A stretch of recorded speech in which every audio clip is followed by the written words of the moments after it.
Initiative নিতে তাহলে বাংলাদেশে সেই সমস্ত তরতাজা যুবকগুলো তাহলে প্রাণ হারাতো না। নিজের গদি বাঁচানোর জন্য উস্কানিমূলক প্রভোগ করে কথা বলেছিলেন। শেখ হাসিনাকে ক্ষমা করা যায় না। গত 5ই আগস্টে আমরা যে গণঅভ্যুত্থান হয়েছে ওটা হিসাবে একটা ভালো একটা রায় হয়েছে। এটা আমাদের সাধারণ বাচ্চারা মারা গেছে, অনেক কষ্ট লাগছে ওগুলো দেখে। শেখ হাসিনা বোঝা উচিত ছিল যে সেও তো মা। আদালত যে রায় দিবে আমাদের মেনে নিতে হবে। দর্শক, ক্ষমতাচ্যুত সাবেক প্রধানমন্ত্রী শেখ হাসিনার মৃত্যুদণ্ডাদেশের পর তাৎক্ষণিক প্রতিক্রিয়া জানিয়েছে ভারত।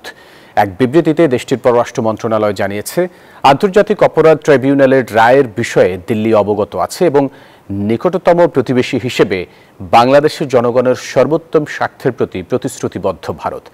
জানায়, প্রতিবেশী দেশটিতে শান্তি, গণতন্ত্র এবং স্থিতিশীলতা বিবেচনা করে সকল অংশীদারদের সাথে গঠনমূলক যোগাযোগ করবে দিল্লি।